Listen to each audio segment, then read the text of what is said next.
যে ডক্টর তারা হচ্ছে বোর্ড মিটিং বসেছে, আমি বলছি আপনাদেরকে।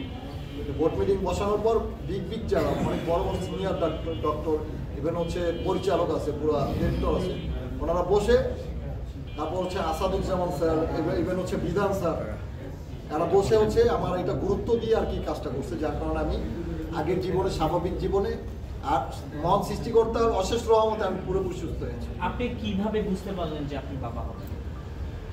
এইটা না একদম লিগ্যালি যে কথাটা আপনি কিভাবে? এই প্রশ্নের কোনো উত্তর নাই। উত্তর না, আপনি কি টেস্ট করাইছেন? আমি তো বুঝতে পারি যে আমি বাবা হতে পারি, মানে আপনি বুঝতে পারেন। সাকিব ভাই আপনি মিডিয়াতে একসময় পুরো সোশ্যাল মিডিয়া কাঁপিয়েছেন, বিভিন্ন ধরনের নাটক, শর্ট ফিল্ম, মিউজিক ভিডিও, আবার কাঁপাবো ইনশাআল্লাহ। সিনেমাতেও কাজ করেছেন। অনেকে আপনাকে সাকিব খান, জুনিয়র সাকিব খান নামে চিনে। এখন কি আবার আপনার যে ওয়াইফ, আপনি কি তাকে নিয়ে কাজ করবেন, নাকি আশেপাশে যারা অনেক মডেল আছে তাদেরকে নিয়ে কাজ করবেন?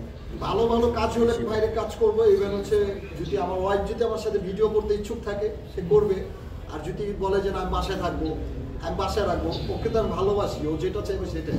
ভাবির কাছে খারাপ জিনিসটা যেন না হয়, ওইটা যদি নিজের চোখে পড়ে, খারাপ কিছু চাচ্ছে ওইটা তো আমি মানে সময় মেয়েদেরকে অনেক সময় বিভিন্ন ধরনের শর্ট দিতে হয়, সেক্ষেত্রে কি আপনার কোনো আছে কিনা, মানে কোনো ঝামেলা হবে কিনা, বা আপনার কোনো মত আছে কিনা? আমার ওর প্রতি অনেক কনফিডেন্স আছে, কারণ ও 100টা মেয়ের সাথে কাজ করলে ওর মাইন্ড সবসময় ঠিক থাকে। আচ্ছা ইকরা, সাকিব জেলে গিয়েছে কি জন্য যদি একটু আপনি বলতেন, আপনার মুখ থেকে শুনতাম, তারপরে আমরা অন্য কোশ্চেনে চলে যেতাম।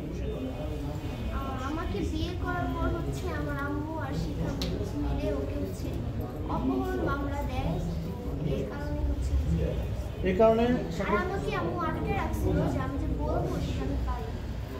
এখন আপনি সাকিবের কাছে আছেন বা চলে আসছেন, এটা কি আপনার ইচ্ছা আসছে না আপনার সাকিব আপনাকে জোর করে নিয়ে আসছে? আমার ইচ্ছা, সম্পূর্ণটাই আমার ইচ্ছা। আপনার ইচ্ছা। আপনাদের বিয়েটা হয়েছিল কয় মাস আগে? 10 মাস মেবি। কাবিন আছে? আচ্ছা, আপনার বয়স কত বছর? আপনার বয়স নিয়ে কিন্তু অনেকের একটা দ্বিধা আছে, দ্বন্দ্ব আছে যে আপনি নাকি অল্প বয়সে বিয়ে করেছেন। এই ব্যাপারটা হচ্ছে 18+ বয়স। 18+ বয়স। যদি মামলা করে সেক্ষেত্রে তো মানে কথা বলার সুযোগ আছে। আপনি হচ্ছে ফাইনান্স করে রাখছে বয়সটা, হচ্ছে 2005। তুমি বলো। আমি 2005 এ হইছে, আম্মু হচ্ছে একটা সার্টিফিকেট বানায় 2007। তো এটা নিয়ে আম্মু আমাকে ইন্টার ফার্স্ট ইয়ারে পরে আপনারা একটু বয়সটা বিবেচনা করেন যে কত হতে পারে। আচ্ছা একটা আপনার বিয়ের কাবিন আছে, সাথে আছে, একটু আমাদেরকে দেখাবেন? আপনি যেহেতু আজকে প্রেস মিট করছেন, কাবিনটাও দরকার হতে পারে। এটা তো তোমার আম্মু বলছে যে এটা একদিনে বানানো, কোর্ট ম্যারেজের পেপারসকে একদিনে বানানো, যে একদিনে একটু অডিয়েন্সদের জানাবো। আচ্ছা, এই কাবিনটা আপনার কোথায় করেছেন? কোর্ট কাবিন করেছেন না কাজী অফিসে? Court marriage. Court marriage. Court marriage একটু মুক্তি একটু শুনতে চাই, আপনার কোথায় করেছেন? এটা কোর্ট ম্যারেজ। এটা আপনার সেখানে উপস্থিত? আমি জেলে যাওয়ার আগে হয়েছে এটা, বিয়ে করার পরে আমাকে যখন জেলে পাঠায় ওইটা ওইখানেই ছিল, তারপর এটা গিয়ে কালকে নিয়ে। আচ্ছা, আমরা একটার কাছ থেকে জানতে চাই, একটা আমরা জানি একটি কোর্ট ম্যারেজ হলে মেয়ের পক্ষ থেকে গার্ডিয়ান থাকে, সই দিতে হয়, ছেলের পক্ষ থেকে গার্ডিয়ান থাকে। আপনার পক্ষ থেকে কে ছিল গার্ডিয়ান? কেউ ছিল না। আমরা নিজেরাই বিয়ে করছি, আমাদের কেউ ছিল না।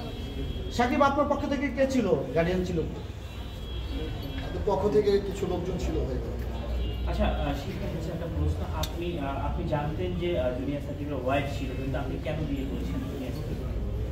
ও তো ওয়াইফ দাবি করে না। মানে তখন তো আপনি জানতেন, মানে তাকে চাইতেছিল, তার তো হাজবেন্ড আছে, সে তো আমার ওয়াইফ না। আমার ওয়াইফ ইকরা। তার মানে কি আপনাকে জোর করে রাখছে ভাইরাল হওয়ার জন্য? আপনারা বুঝতে পারেন নাই যে একটা মানুষকে মেরে ফেলে ইন্টারন্যাশনালি ভাবে ভাইরাল হইতে চাইছে, মানে আমাকে মেরে ফেলে ইন্টারন্যাশনালি ভাবে ভাইরাল হইতে চাইছে, তাহলে সে ওয়াইফ দাবি করে কিভাবে?